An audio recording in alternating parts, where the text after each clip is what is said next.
ఆంధ్రప్రదేశ్ రాష్ట్రం మరో ఎన్నికలకు సిద్ధమవుతుంది. స్థానిక సంస్థల ఎన్నికలు నిర్వహించేందుకు ఎలక్షన్ కమిషన్ కసరత్తు ప్రారంభించారు. ప్రస్తుత పాలక వర్గాల పదవీకాలం ముగింపుకు ముందే ఎన్నికలు నిర్వహించాలని ఆలోచన చేస్తున్నారు. రాష్ట్ర ఎన్నికల కమిషనర్ నీలం సాహ్ని పంచాయతీరాజ్ ఇంకా పురపాలక శాఖ కమిషనర్లకు లేఖలు రాశారు. ఎన్నికల నిర్వహణకు సంబంధించి ఏర్పాట్లు ప్రారంభించాలని ఆ లేఖలో కోరారు. ప్రస్తుత సర్పంచుల పదవీకాలం వచ్చే ఏడాది ఏప్రిల్లో ముగియనుంది. మార్చిలో మున్సిపాలిటీలకు సంబంధించి పాలక వర్గాల పదవీకాలం ముగియనుంది. అయితే 5 ఏళ్ల పదవీకాలం ముగింపుకి ముందే 3 నెలల ముందు ఎన్నికలు నిర్వహించే అవకాశం మున్సిపల్ కార్పొరేషన్ చట్టం 1955లో ఉంది. అందుకే జనవరిలో ఎన్నికలు నిర్వహించాలని స్టేట్ ఎలక్షన్ కమిషన్ భావిస్తోంది. తక్షణం ఎన్నికల ఏర్పాట్లు ప్రారంభిస్తే జనవరి నాటికి నిర్వహణ సాధ్యమవుతుందని ఎన్నికల కమిషన్ భావిస్తోంది.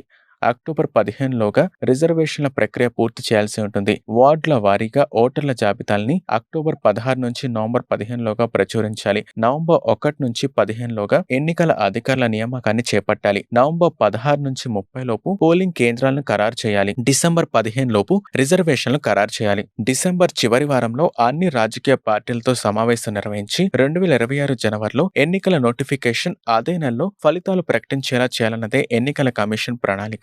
మరోవైపు జూలైలో ఎంపీటీసీ ఇంకా జెడ్పీటీసీ ఎన్నికలు నిర్వహించాలని ఎన్నికల కమిషన్ సూత్రప్రాయంగా నిర్ణయం తీసుకున్నట్లు తెలుస్తోంది. ప్రస్తుతం రాష్ట్ర వ్యాప్తంగా వైఎస్ఆర్ కాంగ్రెస్ పార్టీ స్థానిక సంస్థల ప్రతినిధులు ఉన్నారు. అయితే అభివృద్ధి పరంగా ఇబ్బందులు ఎదురవుతున్నాయి. అందుకే 3 నెలల ముందే ఎన్నికలు నిర్వహించి పాలక వర్గాల్ని తేవాలని ప్రభుత్వం భావిస్తోంది. కేంద్ర ప్రభుత్వ నిధులతో పాటు రాష్ట్ర ప్రభుత్వ ప్రత్యేక నిధుల విషయంలో పంచాయతీల్లో ఇబ్బందులున్నాయి. కొన్ని పంచాయతీల్లో పనులకు అవరోధాలు ఏర్పడుతున్నాయి.